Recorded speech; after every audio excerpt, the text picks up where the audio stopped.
Welcome to Living with Purpose. And Living with Purpose is this community that we are forming where we want to ensure that every single individual, all our listeners, get an opportunity to craft their own purpose and also become part of our collective journey where we are going to do a book on living with purpose and also workshops and retreats. So we hope that you will join us.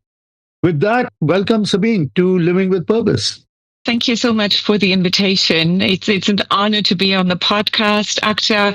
We met briefly last year when I got to have a seat in a packed conference room where you shared your wisdom, and I was one of the attendees, and it was an exciting experience. Looking forward to the podcast today. That is correct. We had this at the alumni conference that we did. Exactly.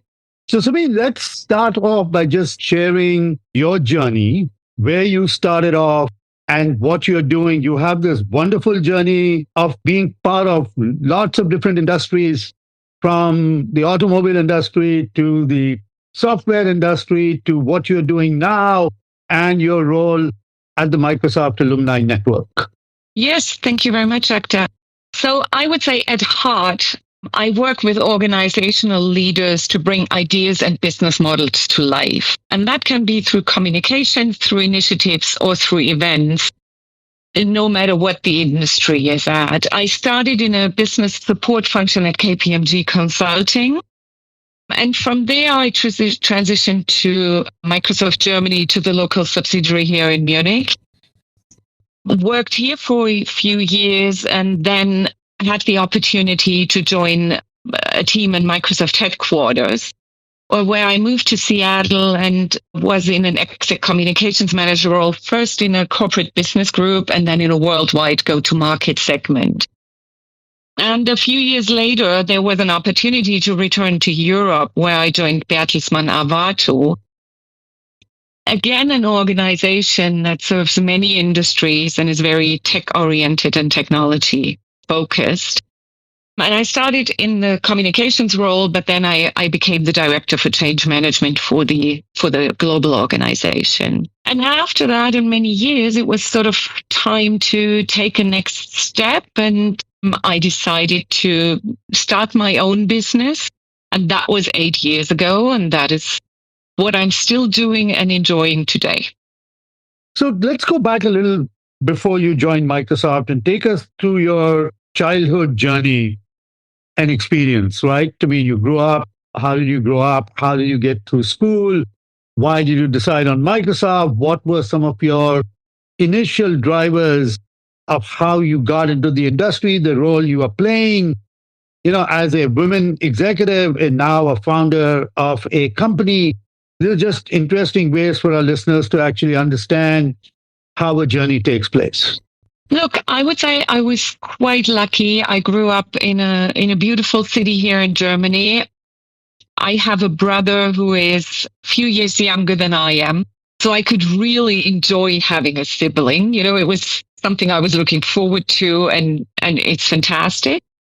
I went to school, and eventually I decided that there is sort of, you can finish high school, or you can change tracks and go to a school that is specializing on economics already. So this is where I went. I felt like this was my path. These were the people I wanted to hang out with, really seriously, and work with. And from there, I moved on.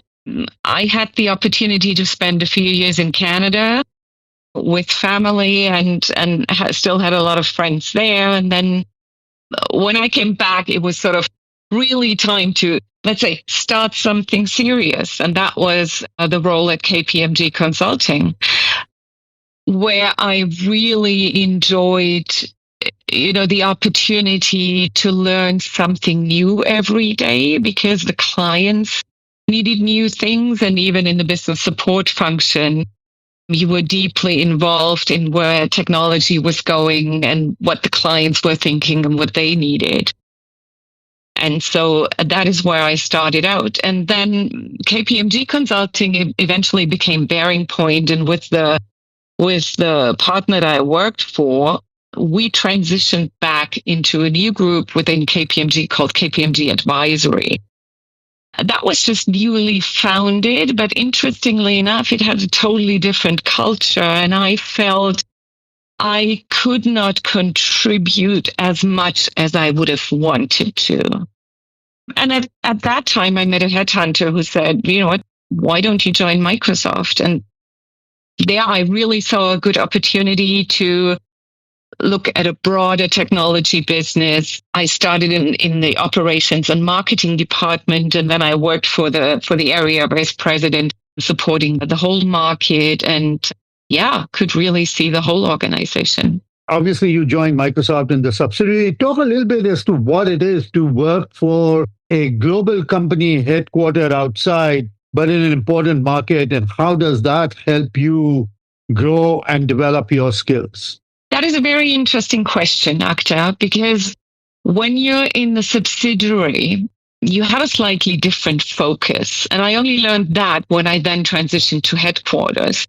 In the subsidiary, it's very much more execution focused. And, you know, you really try to understand the demands of the market and then see how you can quarter by quarter. I'm exaggerating a little bit, but you know how I mean. You know, you're way more tactical to make the annual numbers, the annual revenue. When I was there was still the annual mid-year review that the leadership team prepared for 6 to 8 weeks, which was really big process. And so it was very fast paced and quite tactical. And then when I got the headquarter experience, I realized that there was, you know, like at least a 2 to 3 year outlook and approach.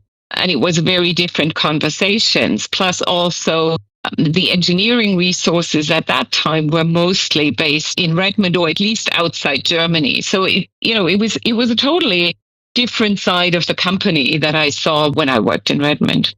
That's great, right? For how you get different experiences. Talk a little bit about what you do now.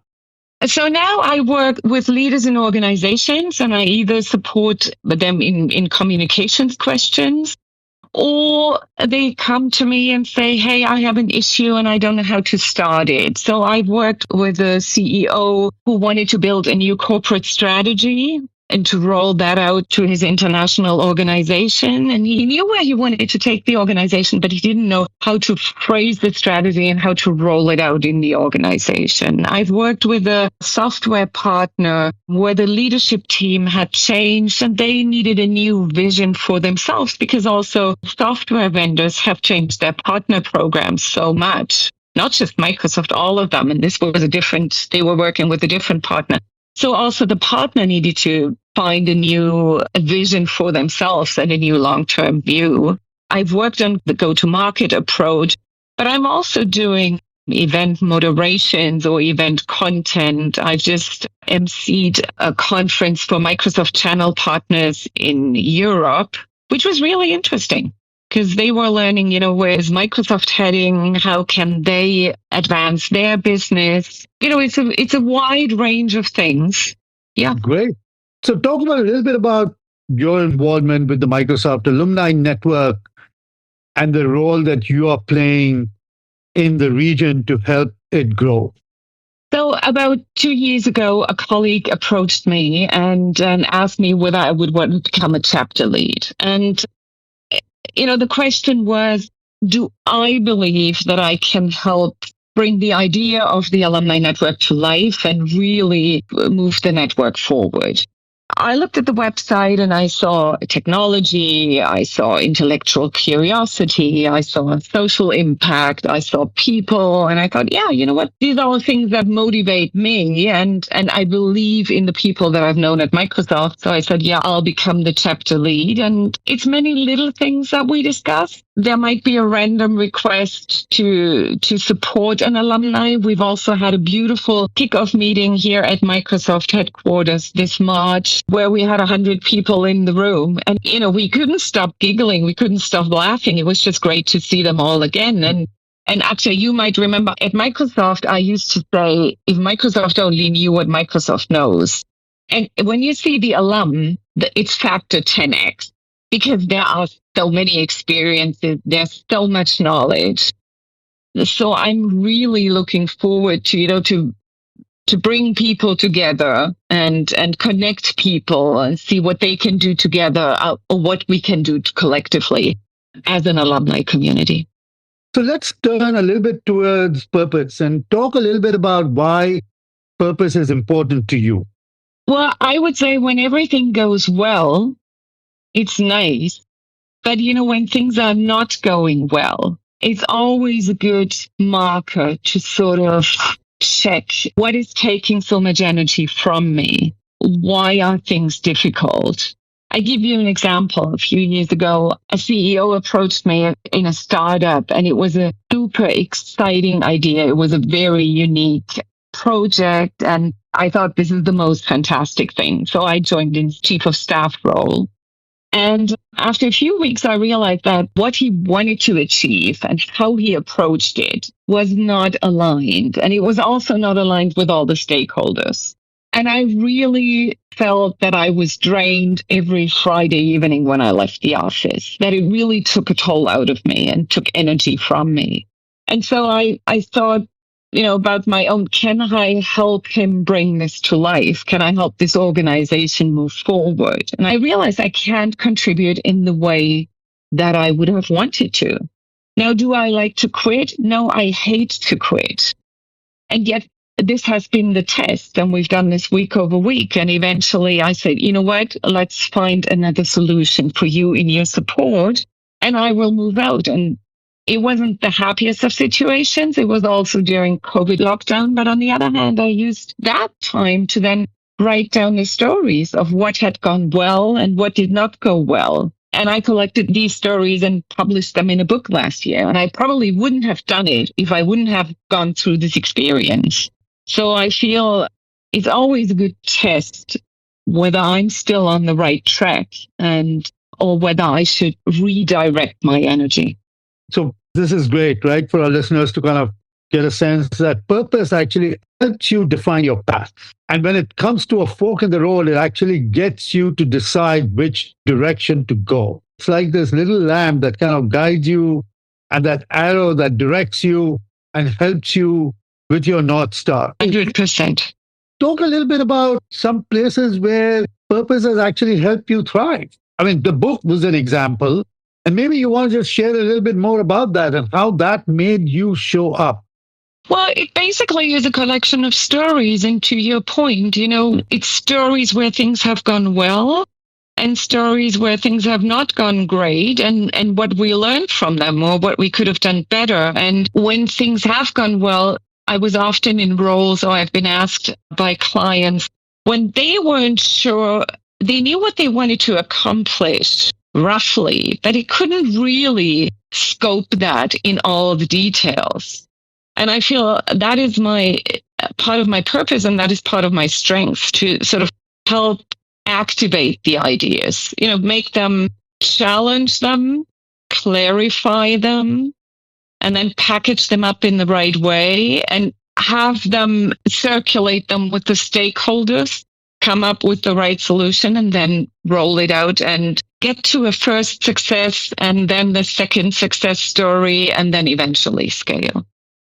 I love the fact that, this notion of activating and being an activator. That's wonderful. So let's get you to share your one golden nugget, a piece of wisdom that you want to leave behind with our listeners. Thank you, Akhtar. And that is a very beautiful thought, that one golden nugget. I want to borrow a line from a quote by Amanda Gorman. She likes to ask two questions in her workshops. And the questions are, whose shoulders do you stand on, and what do you stand for? And what I would like to borrow from is that I'd like to borrow the preposition for. What do you stand for? I feel like where I'm at right now, there's sort of a zeitgeist to be against things. And I feel, that is throwing good energy after bad. So that is why I really like the idea of what do you stand for? And that is much harder. And you will be way more limited because you can't stand for everything. So you have to prioritize, you have to choose. But I think it gives so much more energy then, and it gives personal clarity on what goals you pursue when you ask yourself what you want to stand for. And there's no right and no wrong. It's just how everybody can prioritize their focus areas. Stand for something, not against something. It is much easier for us to be against something, but it's much harder to be for something. I think what Sabine has just highlighted is that purpose allows you to discover what you stand for rather than stand against. Sabine, thank you very much. This has been such a joyful conversation, an interesting conversation. And to our listeners, again, purpose is that renewable source of energy that keeps humanity moving forward. Join us in our community. Come work with us to discover your own personal purpose. Be part of the podcast. Sign up to be part of our book, Living for Purpose. Sabine, thank you very much. Thank you very much, Akhtar. Thank you for the conversation. It's been a pleasure.